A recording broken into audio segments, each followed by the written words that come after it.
ನೀನು ಚಾ ಕುಡ್ದ ಜಳಕ ಮಾಡ್ಯಾನ್ರಿ ಸರ್. ಜಳಕಕ್ಕೆ ನೀರು ಕೊಡ್ತೇನೆ ನಾವು, ಚಾ ಕೊಟ್ಟೇನಿ. ಅಮ್ಮ ನಾವು ಹೋಗಿ ಬರ್ತೇನೆ, ಫೋನ್ ಹಚ್ಚು ನಿಮಿಷತೆ ಅಂದ. 4 ಗಂಟೆ ಮಟ್ಟ ಫೋನ್ ಹಚ್ಚೇನ್ರಿ ನಾವಂಗ. ಮತ್ತೆ 10ಕ್ಕೆ ಹಚ್ಚೇನಿ, ಸ್ವಿಚ್ ಆಫ್ ತೋರಿಸ್ 4 ಗಂಟೆಗೆ. ಯಾಕ ಸ್ವಿಚ್ ಆಫ್ ಮಾಡ್ಯಾನ ಅಂತ ಹೇಳಿದಾರಿ ನಮ್ಮ ಮನೆಯವ್ರಗ. ಯಾಕ ರೋಹಿತ್ ಸ್ವಿಚ್ ಆಫ್ ಮಾಡ್ಯಾನ ಮಾಡಂಗಿಲ್ಲ ಅವ ಅಂತ ಹೇಳೇನಿ.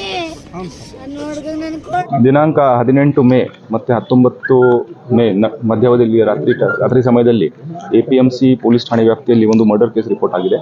ಇದರಲ್ಲಿ ಡಿಸೀಸ್ಡ್ ಒಬ್ಬ ರೋಹಿತ್ ವಸಂತ್ ಪವಾರ್ 23 ಇಯರ್ ಓಲ್ಡ್ ಇವ್ರದ್ದು ಕೊಲೆ ಮಾಡಿರುವುದು ಕಂಡು ಬರ್ತದೆ. ಮತ್ತು ಈಗಾಗಲೇ ಸ್ಪಾಟಲ್ಲಿ ವಿಸಿಟ್ ಮಾಡಿದ್ದೀವಿ. ಯಾವ ಕಾರಣಕ್ಕೆ ಆಗಿದೆ ಸ್ವಲ್ಪ ಮೇಲ್ನೋಟಕ್ಕೆ ನೋಡಬೇಕು, ಇನ್ನು FIR ರಿಜಿಸ್ಟರ್ ಆಗಿಲ್ಲ. ಮನೆಯವರಿಂದ ಒಂದು ಸ್ಟೇಟ್ಮೆಂಟ್ಸ್ ಎಲ್ಲ ನಾವು ತಗೋತಾ ಇದ್ದೀವಿ. ರಾತ್ರಿ ಯಾರೊಬ್ಬ ಅವ್ರದ್ದು ಫ್ರೆಂಡ್ ಫೋನ್ ಮಾಡಿ ತಿಳಿಸಿರ್ತಾರೆ ಇಂಥ ಮರ್ಡರ್ ಆಗಿದೆ.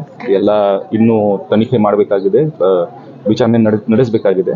ಮೇಲ್ನೋಟಕ್ಕೆ ನೋಡಿದರೆ ಒಂದು ಫೈನಾನ್ಷಿಯಲ್ ಡಿಸ್ಪ್ಯೂಟ್ ಅಥವಾ ಫೈನಾನ್ಷಿಯಲ್ ವಿಚಾರವಾಗಿ, ಹಣಕಾಸಿನ ವ್ಯವಹಾರದ ವಿಚಾರವಾಗಿ ಈ ಕೊಲೆ ನಡೆದಿರುವುದು ಮೇಲ್ನೋಟಕ್ಕೆ ಕಂಡು ಬರ್ತಾ ಇದೆ ಅವ್ರ ಮನೆಯವರು ಹೇಳುವ ಪ್ರಕಾರ. ಇನ್ನು FIR ನಾವು ರಿಜಿಸ್ಟರ್ ಮಾಡ್ತೀವಿ. ಯಾವ ರೀತಿ FIR ಕೊಡ್ತಾರೆ, ಮಾಹಿತಿ ಯಾವ ರೀತಿ ಕೊಡ್ತಾರೆ ಅದನ್ನು ಎಲ್ಲ ನೋಟ್ ಮಾಡಿ ಮುಂದಿನ ತನಿಖೆ ನಡೆಸಲಾಗುವುದು. ಯಾವ ರೀತಿ ಕೊಲೆ ನೋಡ್ರಿ, ಇದರಲ್ಲಿ ಮಲ್ಟಿಪಲ್ ಸ್ಟ್ಯಾಬ್ ವೂಂಡ್ಸ್ ಇದ್ದಾವೆ, ಸ್ಟ್ಯಾಬಿಂಗ್ ಆಗಿದೆ, ಮತ್ತು ಕಲ್ಲು ತಲೆಯಲ್ಲಿ ಬಿಸಾಕಿರಬಹುದು. ಮತ್ತು ಅದರಲ್ಲಿ ಸ್ವಲ್ಪ ಡಿಫೆನ್ಸ್ ವೂಂಡ್ ಸಹ ಮೈ ಮೇಲೆ ಇದೆ.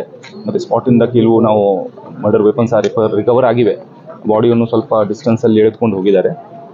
ಎಲ್ಲ ನಾವು ತನಿಖೆಯಲ್ಲಿ ಕರೆಕ್ಟಾಗಿ ಇನ್ನು ನಮ್ಮ ಸೋಕೋ ಟೀಮ್, ಫಾರೆನ್ಸಿಕ್ ಟೀಮ್ ಸಹ ಸ್ಥಳಕ್ಕೆ ಬಂದು ಎಲ್ಲ dog squad, SOCO team, forensics ಎಲ್ಲ ಸ್ಥಳಕ್ಕೆ ಬಂದು ಕರೆಕ್ಟಾಗಿ ನಾವೆಲ್ಲ ಎವಿಡೆನ್ಸ್ ಎಲ್ಲ ಕಲೆಕ್ಟ್ ಮಾಡಿಸ್ತೀವಿ. ಇನ್ನು FIR ರಿಜಿಸ್ಟರ್ ಮಾಡಲಿಕ್ಕೆ ಇದೆ, ಮುಂದಿನ ತನಿಖೆ ನಡೆಸಲಾಗುವುದು.